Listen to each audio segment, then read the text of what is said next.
Welcome to SIIMCast, a podcast brought to you by the Society for Imaging Informatics in Medicine.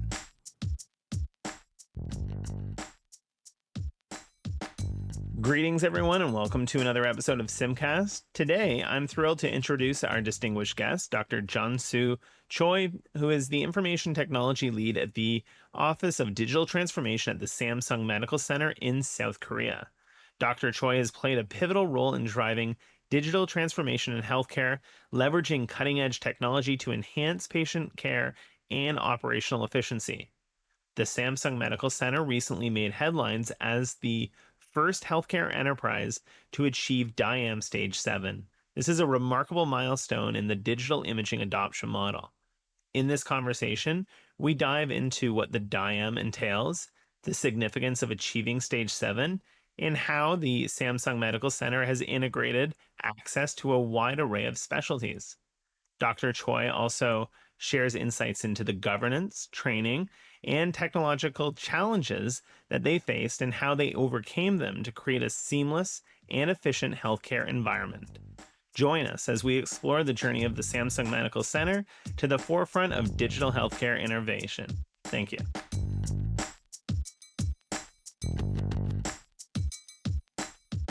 Welcome to SIIMCast. Today I'm really excited to sit down with our guests that are from the Samsung Medical Center in South Korea. Last year, the Samsung Medical Center made headlines for being the first healthcare enterprise to achieve DIAM Stage 7. So to set the stage for this conversation, would you be able to describe what is the digital imaging adoption model, the DIAM, and what does achieving Stage 7 signify for a medical enterprise? So, would you mind imaging the medical practice in the hospital? There are many modalities. At the beginning of the operation hospital, there was only one, like the MR, CT, or all are using diagram imaging file. But nowadays, there are numerous other modalities, including the video clip or audio clip, and some medical equipment generated other type of the medical image or medical record. So at the encounter of the patient, physician have to access medical record and other image based on modality. It's very tough. There is not enough time to see patient. But in our case, at the beginning of this opening of the medical center, we set the strategy. The third pillar, our IT strategy was so integrate the all medical imaging to our HISST, Hospital Information System. So that's why we are at the very front line of the integration of the imaging into the medical record. So as for the physician, they can access any type of the imaging on their laboratory or examination room. So how many specialties do you have employed? How many imaging-enabled specialties? We have digital path, we have dermatology. How many are enabled in alignment with the DIAM? We classified all medical devices into 5 categories, except the DICOM. 6 types of the categories of the handling imaging. So what motivated the Samsung Medical Center to pursue DIAM to begin with? And then I see a lot of hospitals where they will achieve 5 or 6 and they're kind of happy with that. What motivated you to pursue all the way to Stage 7? It's interesting. What do you think word of the Samsung? How do you think about the imaging of the Samsung for you? Myself? How do I think about imaging from a perspective of the Samsung Medical Center? No, Samsung. Oh, Samsung? Oh, yes, yeah. It's synonymous with imaging. You're right. Yes, very much so. We are the only one branch of under the Samsung umbrella, right? Mm-hmm. So the DNA or other the our pursuit under the Samsung umbrella, same to us. We always want to stand on very front line and always deploy the cutting edge technology into the practice or give more value to the stakeholders, including physician or patient, right? Does it Terrific. make sense? That makes perfect sense. Yeah. So it really is a culture of excellence when it comes to imaging, and it's really kind of trickled down there. Another question, do you know the name of our office, our department, right? So usually the name of in the hospital, IT department. But 10 years ago, we changed the name from the IT department to Office of Digital and Data Transformation. Basically, we want to drive in transformation with the IT. So what year were we talking when that change started occurring, where it started looking more like a digital transformation department rather than just IT? Yeah, IT is just technology. When did that journey start for you around when you started defining it a little bit differently than just the technology? Fundamentally, the culture just started since the opening of this hospital, since 1994. At that time, the meaning in Korean character, the meaning was cutting edge hospital based on the emerging technology. Yeah. So even though the concept is the same to today's, but the name of the office was IT department. But I can remember around 2010, we'd like to change the name of the office from IT department to Office of Data and Digital Transformation. And you can really see that path where that would have taken you to the DIAM and ultimately resulting in stage 7, which is this incredible achievement that you have. A question I want to go back to, we had discussed a bit about the specific specialties that have been digitized within your environment. So radiology is where this started. And then within DIAM, you need 3 specialties. Typically it's cardio, radiology, and then a site picks a third one. You had alluded that all of the specialties were digital. I just wanted to clarify if that was the case, or exactly what specialties Samsung Medical Center has as far as when it comes to the digital enablement of the images. So as you already told to us, the radiology department is very simple and easiest department to go into digital imaging. Because since 1996, we started integrated image from the radiology, including MR, CT, or PET. Those modalities are already integrated our EMR, but nowadays there are many different type of the imaging is come from to us. The first one is cine, video clip from the cardiologist. Second one is biggest file from the oncology, genetic data. The third one is digital pathology. Only one image, 1 by 1 millimeter, generates 1 gigabyte digital in case of the digital pathology. And the fourth one is endoscope. Endoscope also, before adopting this integrated digital solution, they just generated a still cut of the endoscope. But nowadays, the movie file stored our NAS database. So based on such a movie file, physician and the research developing the AI for the smart endo find the region of the cancer. There are numerous case studies of the based on different image modality. I will send the abstract of our story. It already published at the HIMSS magazine. Thank you. We'll definitely put that as part of the liner notes for the show.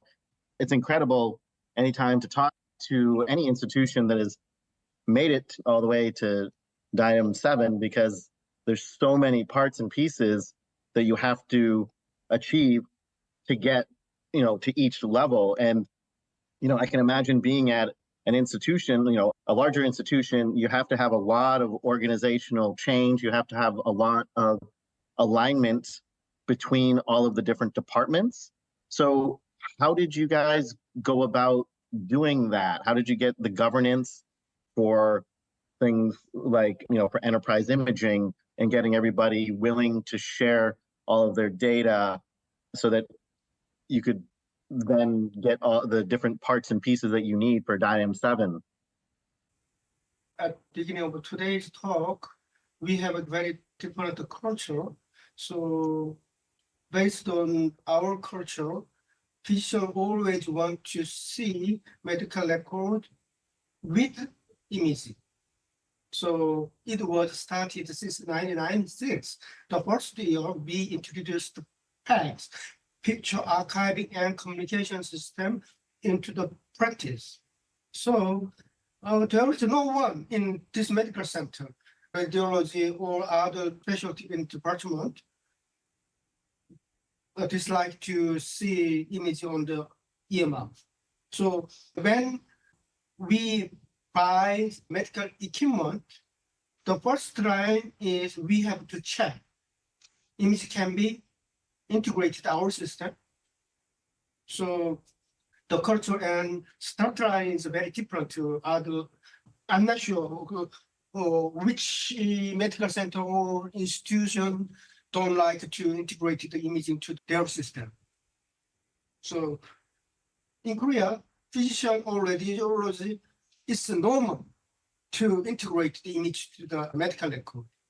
I'm curious, my experience when speaking with folks that have tried to pursue the DIAM, often one of the big challenges is they don't have strong governance in place. And that's one of the big holdups that they have to kind of think about and go back to and figure out how is their governance going to work when it's enterprise imaging. Because now you have stakeholders from radiology and pathology and derm and a number of different stakeholders. So how did Samsung Medical Center handle that? Or did you already have that kind of governance structure in place? I'm curious to hear what you have to say. Yeah, basically the office of our office is covered the whole department in this medical center, cardiology or dermatology and plastic surgery. They are also generating imaging. So basically, under this office, there are many medical doctors affiliated to do such aspect. Even though I'm just the IT guy, I'm support their needs. So the one point very different to others is physicians always want to see image with a medical record on one screen in this medical center. There is no change in the needs from the medical doctor. So we support it. But our office is constituted of over 150 persons, not small. So the number of people can say that about the governance, yeah. So my boss reading and the affiliated medical doctor supported my boss with the knowledge or the process and practice experience. And I support my boss with the technology. So we have the triangle. So we call my boss CDO, and I'm a CTO, and the chief of the affiliated medical doctor, we call CMIO or CIO. We constitute of the triangle. I will share the shape of our governance also after this talk, yeah? Another thing for us to include in the liner notes for sure. So it sounds like, from what you're saying, the culture was already there to share data and imaging from 96, I believe is what you said when you started with HACS. I could be wrong, but the mid 90s. So everyone was already used to sharing images and sharing data through the EMR so that you didn't have to later on go back and get everybody to share their toys in the sandbox. Am I getting that correct? Yeah. Okay. We are central big strong database for the imaging since 1996. Yeah. So it's not trendy to share the image with the other medical doctor for practice. There is no limitation to share the image under the patient reservation or patient admission. Yeah, if there is no information about the reservation, you cannot access the image. So was that a conscious choice in 1996, or was that just assumed as part of the culture, like you said? Yeah, actually, I'm joined the 1994 this medical center. At that Okay. time, there are many activities for the training the medical doctor, including workshop. So when it's different from your previous medical center, in medical center, you have to enter the prescription in the computer. So since 1994, we had many activities for training medical doctor, how to entering the prescription into the computer. And in 1996, at that time, the name of the company who providing the pads is not GE. So what is the name of the Lockheed Martin? At that time, the provider of the pads was Lockheed Martin, not the commercial company. It was a military company. That's interesting. I had no idea they were involved in PACS. I learned something here. That's terrific. I love the history lesson we're getting here. I'm curious, as you were going about this journey, what would you say would be the top technical challenge that you face? And we've touched on governance, but when going through this, as far as the interoperability, you mentioned size with the oncology imaging and so on. What were some of the key challenges that you had to face and handle? Yes, correct. There are many big challenges on our history. The biggest one is the how to classify our digital modality into the file without typo. So totally 6 categories in integrating digital imaging into the EMR. At first time, we have to classify.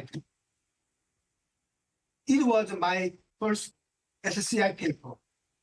We classified all medical devices into the 5 categories.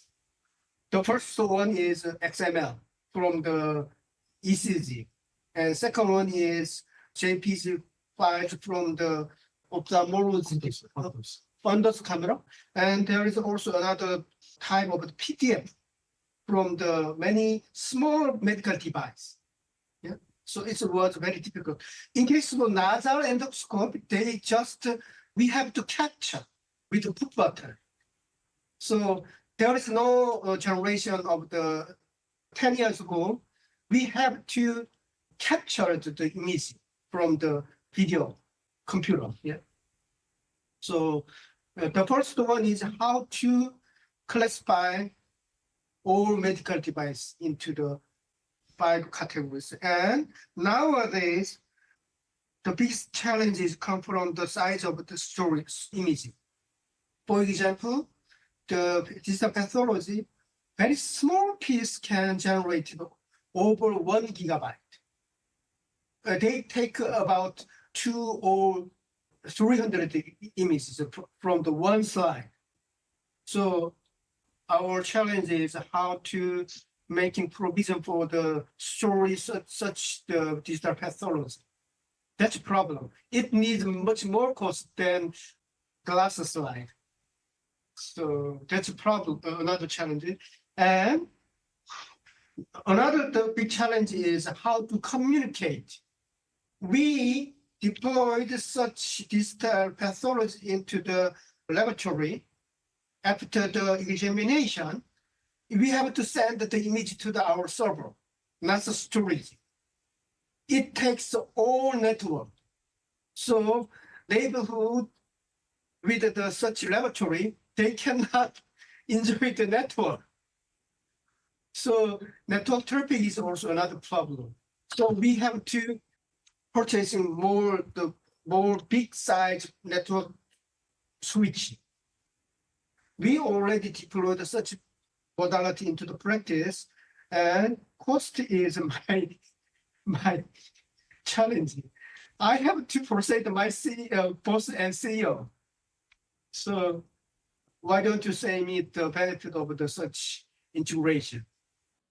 I'm curious, when going through these challenges, how much did standards play a role in this? Because especially as we start getting out of traditional radiology, a lot of the vendors don't typically play with DICOM as often.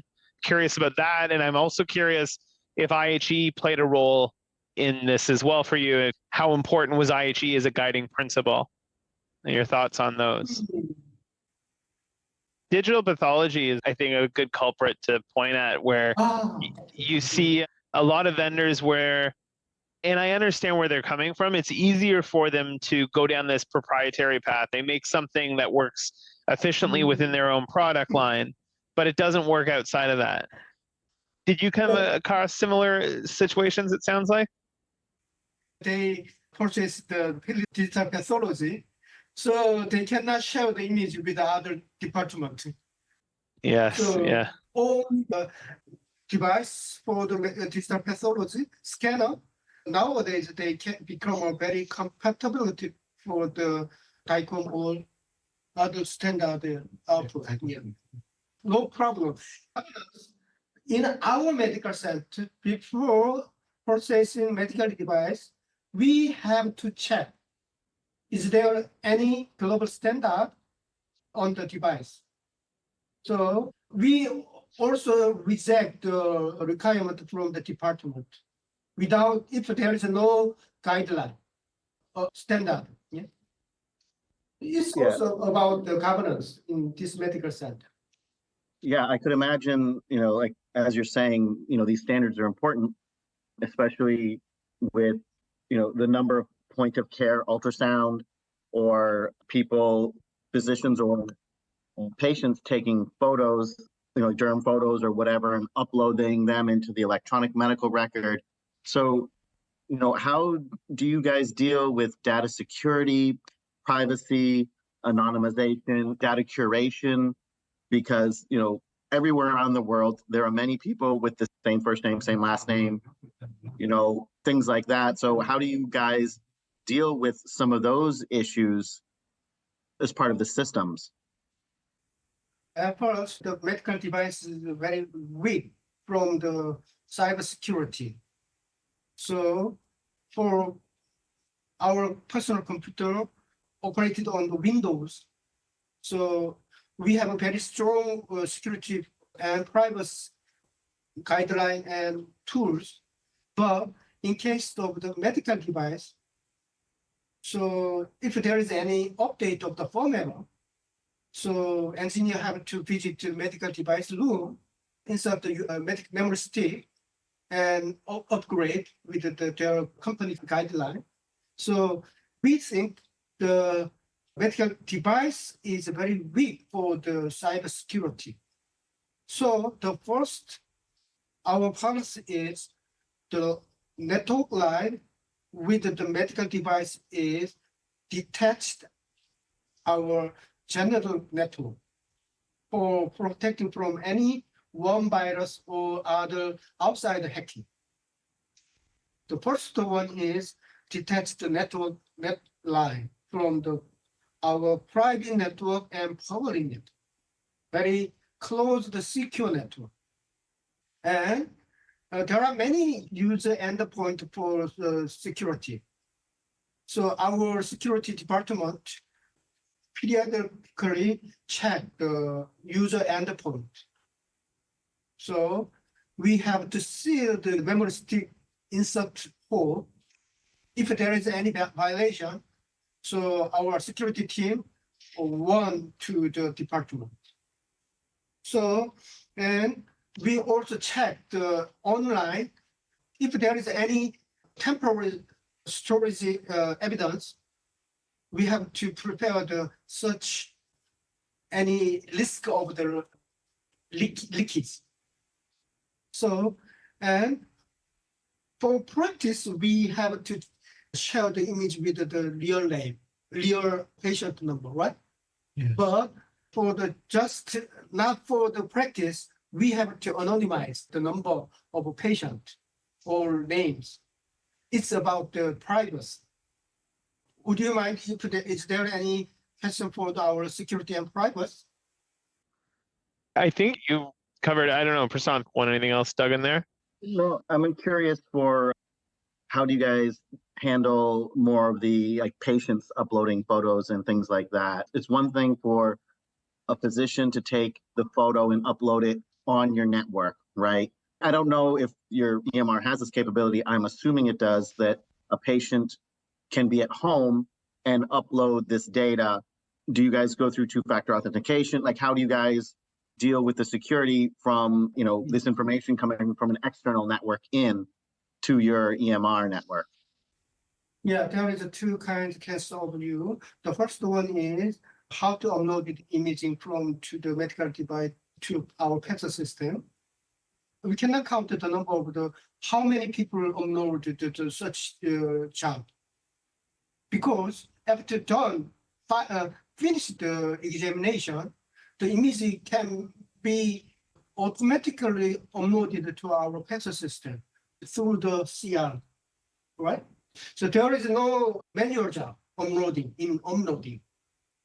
right? Mm. Do you mean the uploading the image from the home? Yes. So some of our systems here allow a patient to upload pictures from home to their EMR. So the physician or whoever the clinician is can take a look at, for example, a rash, like a skin rash. Oh, okay. In Korea, the situation is very different to other countries. We have a very strong, unique identification. So in case of a social security number, for me, it's only one in Korea. So when uploading the image to our system from home, I first check the social security number. And also we check the telephone number of the patient. So usually we call it a structural error. If there's no the mistake of the patient ID, it's a social security number, or there is no difference between the communication. But there are many structural errors in the social security number. Usually we cannot identify 6 or 5 between. Sometimes in handwriting outside the affiliated clinic, they just draw the 6 like a 5, then make mistake. So we have to check patient phone number. We have similar issues with handwriting for various things like that as well.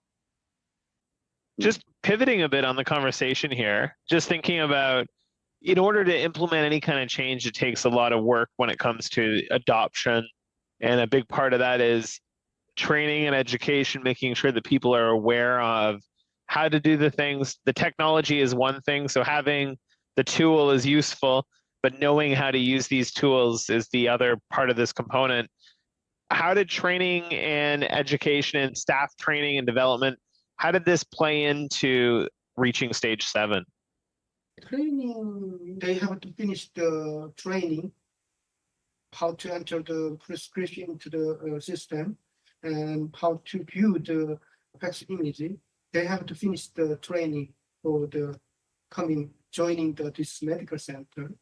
And every year, the beginning of the year, they have to making consent for the keeping the security and privacy. The security department send the consent note to every employee. So we have to sign the consent note for the keeping security and privacy. And if there is any change of our system, so we periodically have the training course for the physician or nurse or radiologist, other paramedic staffs. 교육수는 교육수. We have the training department. And did you have to, I guess, sometimes with adoption and things like this, there's training, sometimes champions. So having a clinical champion or someone, a lead in the department that is advocating, did you employ those types of devices, or just did you have to be on the training? Did you have to do anything else extra? Unfortunately, the situation is very different in Korea. How to handling the image or the medical record is not strange. So in this medical center, there are many champions for the keeping the hand washing, or there is no on-field medical record.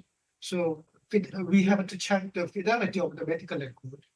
So there are numerous champions, medical record and privacy and hand washing or the clinical practice, but there is no champion how to using the PACS or EMR. So it means we don't check the how to use it, but after using, there is no leakage or there is no alarm. In our government insurance, if there is no marked medical record, they don't reimburse the cost to us. So it's very important. Medical necessity is very important to us. Yeah, that's true. The training is very important to get everybody up to speed. But I'm wondering, are there any specific patient outcomes or any sort of improvement to any of the workflows that have resulted from reaching stage 7 that you can share with us, like showcasing how great it is to reach stage 7, so maybe others will want to follow? Actually, the clinical outcome is a very good broad measurement. For us, usually to cure the cancer, there are many KPI or the measurement. The very specific measurement for is after the 5 years of cancer, how many percent of the survivorship. So survivorship in cancer patient, we are always link the near term in globally.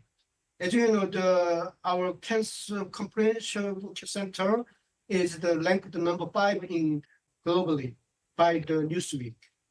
We cannot match the very specific measurement to the imaging management, but we cannot measure the direct measurement for the imaging management. But I'm assured that such good clinical output must be based on our efficiency. So very trivial outcome like how do you know our LOS is on under 5 days? We can shorten the stay in this hospital near 5 days. Yeah, very short. Anyway. Great. That in of itself is very big for any hospital to be able to reduce the length of stay. Yeah. Excellent. And you feel like this is in part because of reaching the DIAM 7 with all the interoperability and connections between the departments and sharing? Well, yeah.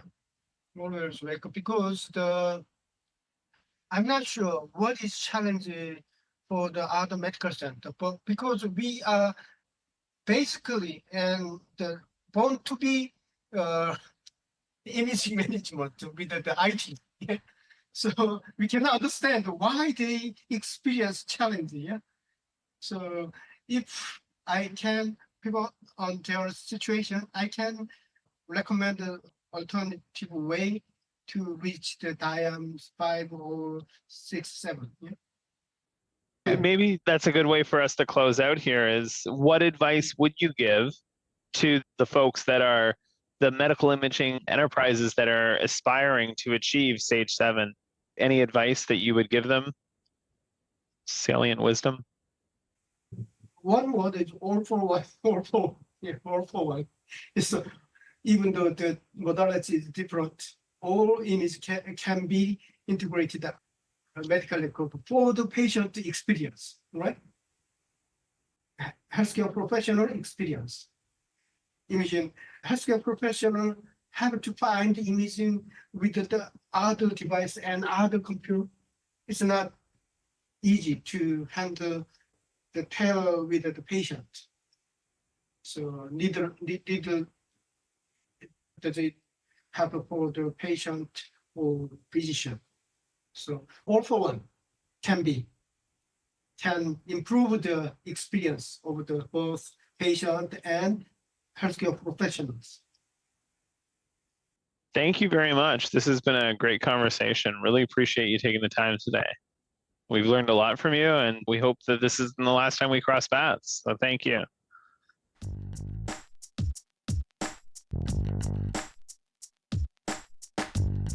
SIIMCast has been brought to you by the Society of Imaging Informatics in Medicine. Please visit our website at SIIM.org for more information and educational content, including webinars and an archive of prior episodes. Please follow us on Twitter at sim_tweets. Thank you to our listeners for your continued support.